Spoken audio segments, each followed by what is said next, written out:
do you have problems in your life that you're not addressing that you could solve? And the answer is yes. And it's an easy thing to figure out. You sit on your bed one morning and say, okay, there's some things that need to be done that I don't want to do, that I could do, that would make things better by the end of the day. What are they? Well, your conscience will deliver those suckers in no time flat, man. And then you might have to say, okay, well, how do I entice myself into doing a few of those? And if you ask, instead of trying to force yourself to do it like you're a tyrant and a slave at the same time, you can usually negotiate with yourself so that you'll start to sort those things out. Sort them out. Put your house in order. And then move out. Move on. And out. Yes. That's a Freudian slip, by the way. Yeah. So it's important because the thing is, you have a practice domain. Right? There are things that are within your grasp that you could fix. Fix them. And you'll learn. You'll learn, because it's harder than it looks. Fix them and you'll learn how to fix things. And then something else will beckon as another problem that you could fix. You know, you all have your problems. What does that mean? Like, there's an infinite number of problems in the world. Some of them happen to be yours. Why is that? I don't know exactly. But you have your problems. Great. Solve them. You know, one of the things I learned as a therapist, every therapist has to learn this, is because one of the things you wonder when you're first starting to be a clinician is how do you not take the catastrophes of your clients home with you? And the answer to that is because it's immoral to. They're not your problems. They're their problems. Like, they're their life. You know, your problems are your life. You don't want to solve someone else's problems for them because you take away the deep meaning that's to be found in having them work through the problems on their own. And then you steal the credit. Well, I can help you with that. It's like, well, yeah, maybe, but I don't help you with the next problem then. So, in any case, you sort out the problems that are right in front of you, and it will make you grow very, very rapidly. And then you'll be able to sort out more complex problems without making them worse. That's why a dragon hoards gold. It's like, what's up with that? Well, it'll eat you. And it will. But it has gold. Well, so what do you do about that? Because it's paradoxical demands. Well, what you want to do is face the dragon and get the damn gold. That's what you want to do. Well, you have to be a paradoxical being even to do that. So, you know, in The Hobbit, for example, when, what's his name? Frodo, right? It's Bilbo. It's Bilbo in The Hobbit. You know, he's kind of this little underdeveloped, overprotected Shire dweller, and he's called on a great adventure to go and find the dragon, and he has to become a thief in order to manage it. Well, that's pretty weird, you know. It's like, well, it's because as a good citizen he's just not enough to conquer a dragon. He has to also become a bad citizen in some sense. He has to incorporate the part of himself that's monstrous, let's say, and develop that and hone it. And that's to say that, well, if you're harmless, you're not virtuous. You're just harmless. You're like a rabbit. A rabbit isn't virtuous. It just can't do anything except get eaten. It's not virtuous. If you're a monster and you don't act monstrously, then you're virtuous. But you also have to be a monster. Well, you see this all the time. Harry Potter's like that too. It's like he's flawed, he's hurt, he's got evil in him. He can talk to snakes, man. He breaks rules all the time. All the time. He's not obedient at all. But, you know, he has a good reason for breaking the rules. And if he couldn't break the rules, him and his little clique of rule-breaking, you know, troublemakers, if they didn't break the rules, they wouldn't attain the highest goal. So it's very peculiar, but it's a very, very common mythological notion. You know, the hero has to be a monster, but a controlled monster. Batman is like that, you know. I mean, it's everywhere. It's the story you always hear. Meaning, you have to be more precise. Well, that's a good question, you know, because one question is, you know, you're kind of implicitly moral insofar as you're socialized. But that's sort of procedural, it's just built into you. This is different. This is also becoming conscious of it and expanding out your personality into dimensions that it wouldn't normally occupy. So this happens to people all the time. So, for example, lots of my clients, my clinical clients, are too agreeable. And they're generally women, because women are more agreeable than men, but not always, because I've had agreeable men as clients as well. And what happens is they're resentful and they don't know how to stand up for themselves, and it's because they're...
very compassionate by nature, and so if you're entering into a negotiation with them, they'll let you win.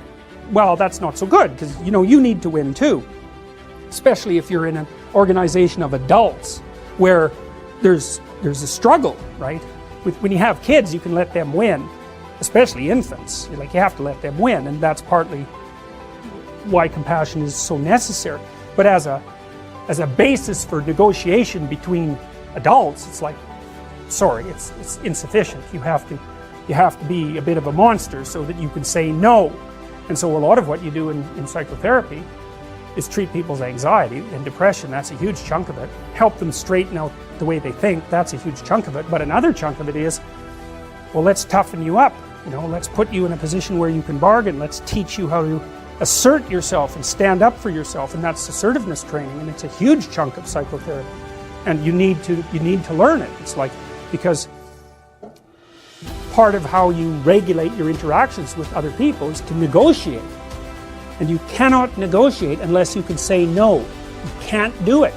And it causes conflict to say no, and if you don't like conflict, which is basically the definition of being agreeable, then you can't tolerate the conflict, and so then you can't negotiate on your own behalf, and so then you keep losing, and you're bullied, and it's not good. Then you get resentful, and it's really not good. So you have to develop your inner monster a little bit, and then that makes you a better person, not a worse person. It's weird, but that's just how it is. Is there a way to find your true passion, or is that just a cliche? Well, it's definitely a cliche, and it's the sort of thing that actually annoys me quite a lot about New Age thinkers, and I would more or less put Joseph Campbell in that category. I think you can find what compels you and what might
enable you to live in a high quality manner despite the suffering that's associated with life. I think you can discover that. And I think part of the way you discover that is by watching yourself and learning when it is that you're meaningfully engaged.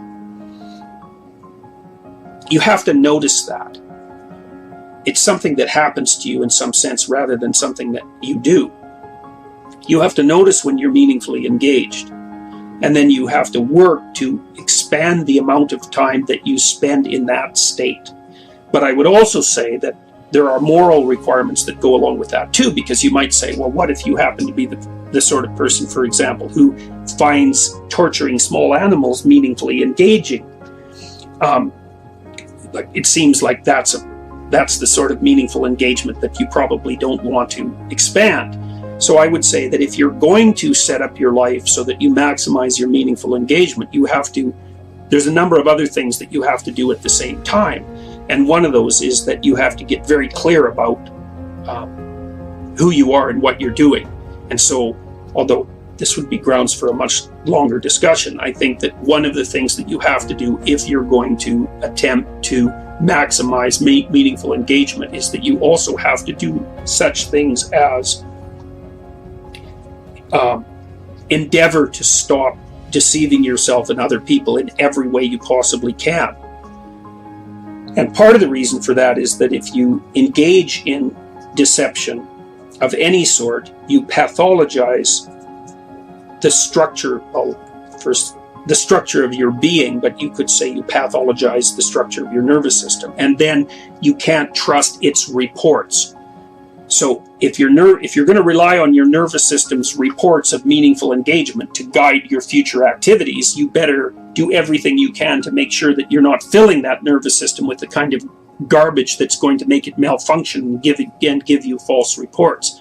So I think that moving towards meaningful engagement has to be associated with making truth your highest value, because otherwise you can't trust yourself as your own guide. I mean, the Catholics have struggled with this for a long time from a theological perspective, because the Catholic position, roughly speaking, is that human beings are so steeped in sin that they can't trust their own instincts in relationship to good and evil, and have to use the church and the priesthood as an intermediary.